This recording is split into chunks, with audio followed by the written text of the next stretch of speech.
Hi Miranda, my name is Jody and we have a friend in common, Miss Janie, which is how I actually stumbled across your video, and your video was so heartfelt and struck such emotion with me that I just felt it necessary to reply to you.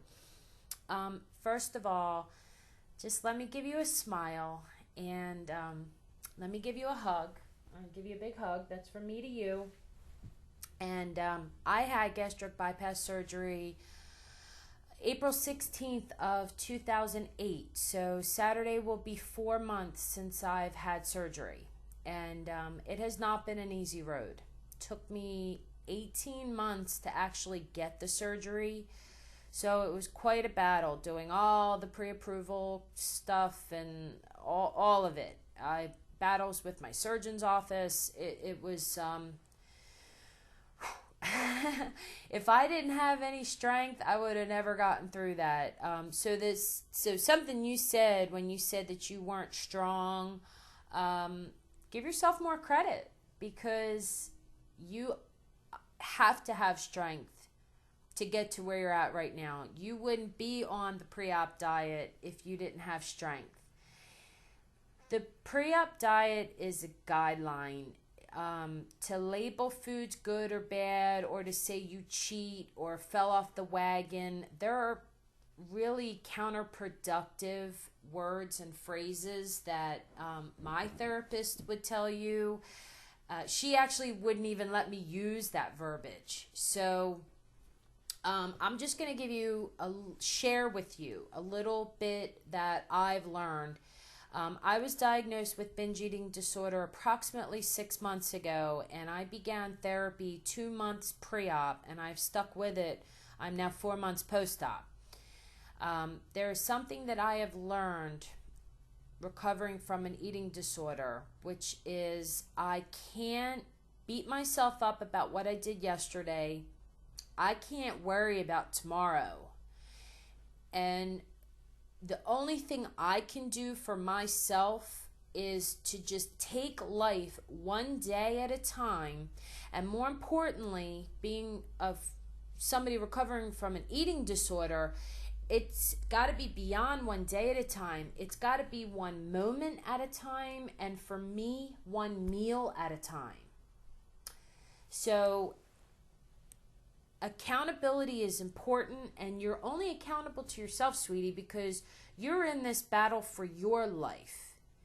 And you've got to have some kind of love for yourself if you're willing to change your entire anatomy and you're willing to make a lifelong commitment to a lifestyle change.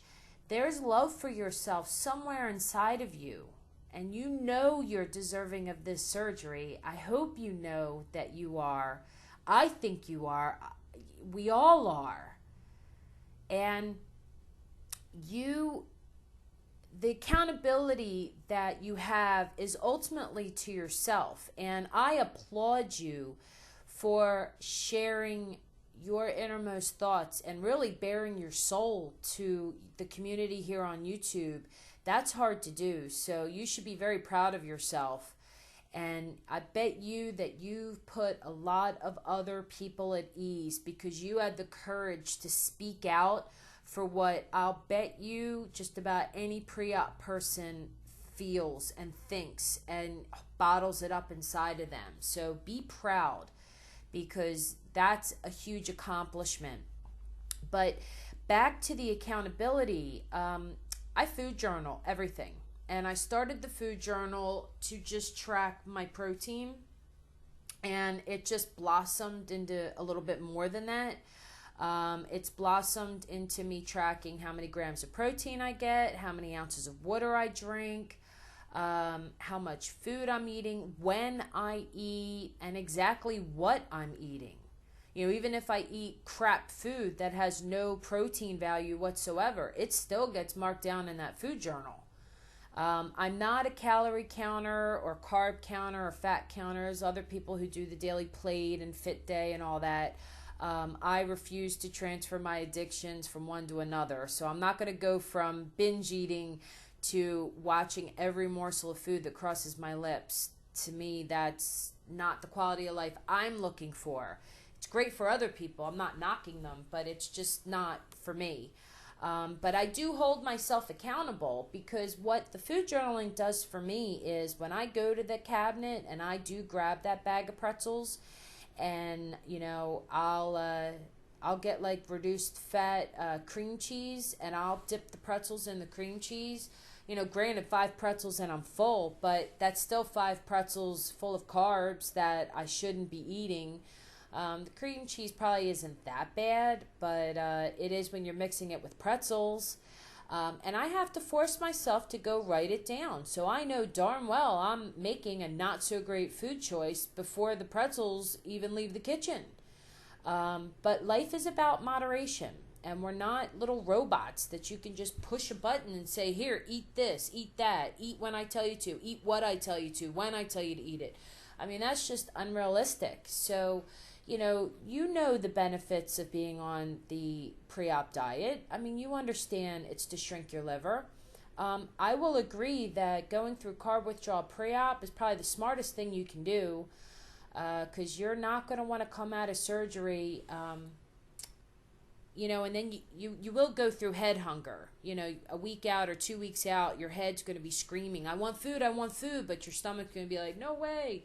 Even have carbs on the brain, you don't even want that. It just teaches you a little discipline, and it's okay. Everybody cheats. It's not cheating. I hate that word. This is not a diet. This is the rest of your life. And you're fighting for your life. You're in a battle for your life right now. And you deserve to be successful. And you deserve to have a long and happy and healthy life. And you're in the right place. I'll tell you that much, Miranda. You're in the right place to reach out, because this is the best community I could have ever hoped for. And it was just a fluke that I fell into it. I'm not even sure how it happened, but anyway, I wish you all the success. I am excited for you on your upcoming surgery. I'm glad I came across your video. Thank you for the laugh at the end. As down as you were, and I almost cried there with you, you ended that video with a laugh, and that speaks volumes for your personality and your determination. Go blonde, be blonde. I don't have the guts to do it, so do it for the both of us. If I had any guts, I would hack all this hair off my head and have a short, spiky hairdo and just be the most daring, bold woman out there, but I have no guts. And I hope confidence comes when this weight comes off, because I still see chubby girl. I still see big chipmunk cheeks. But anyway, hugs to you and good luck. And I'm going to be, I'm subscribing to you now so that I can keep up with you. I want to see how you do post-op. Take care, Miranda.